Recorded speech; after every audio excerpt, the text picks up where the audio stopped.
Hi again. We're doing B.F. Westcott on the Logos doctrine. And here are Westcott's conclusions about the Logos, whether the influence is principally from Philo in Greek philosophy or from Jewish speculation in between the Testaments.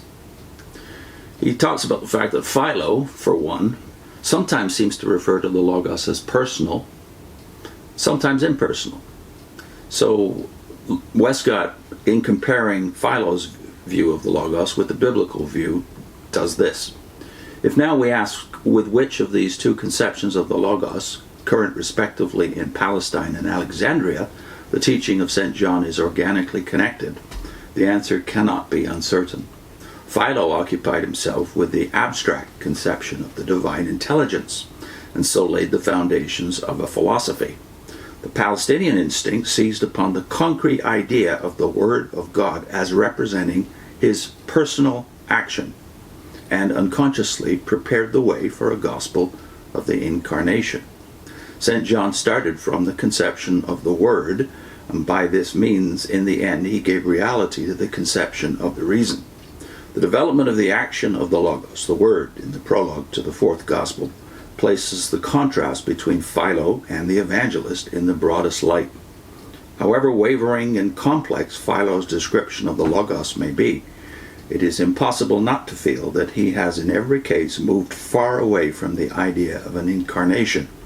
No one, it is not too much to say, who had accepted his teaching could, without a complete revolution of thought, accept the statement that the Logos became flesh. The doctrine of the personality of the Logos, even if Philo had consistently maintained it, would not have been in reality a step towards such a fact.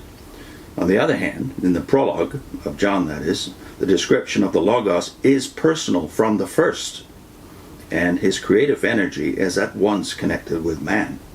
The life was the light of men. The light was coming into the world, and in due time the Logos became flesh.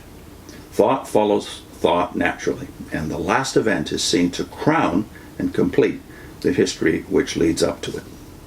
Philo and St. John, in short, found the same term current and used it according to their respective apprehensions of the truth. Philo, following closely in the track of Greek philosophy, saw in the Logos the divine intelligence in relation to the universe. The evangelist, trusting firmly in the ethical basis of Judaism, sets forth the Logos mainly as the revealer of God to man, through creation, through theophanies, through prophets, through the incarnation. The Philonian Logos, to express the same thought differently, is a later stage of a divergent interpretation of the term common to Hebrew and Hellenist, that is, Greek-thinking intellectuals of the day. It is, however, very probable that the teaching of Philo gave a fresh impulse to the study of the complementary conception of the Logos as the divine reason which was shadowed forth in the biblical doctrine of wisdom, that is, Sophia. Nor is there any difficulty in supposing that the apostolic writers borrowed from him, either directly or indirectly, forms of language which they adapted to the essentially new announcement of an incarnate Son of God. So it was that the treasures of Greece were made contributory to the full unfolding of the gospel. But the essence of their doctrine has no affinity with his, that is, Philo's.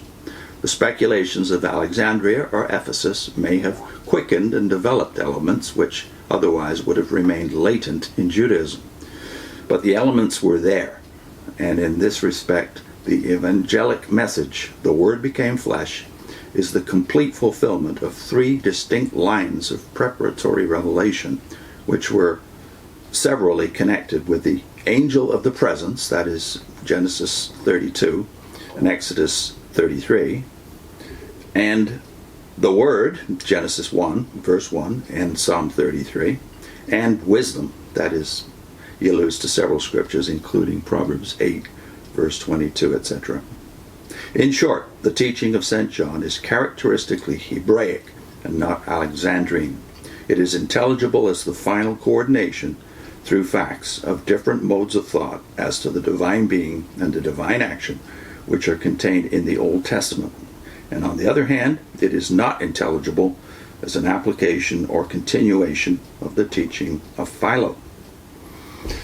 So in summary, the Logos, according to Westcott, is the personal revealer of God to men. Not just personal in the incarnation, but before the incarnation. In fact, from creation itself. I put a link into the development of the doctrine of the deity of Christ in the New Testament and beyond. A series.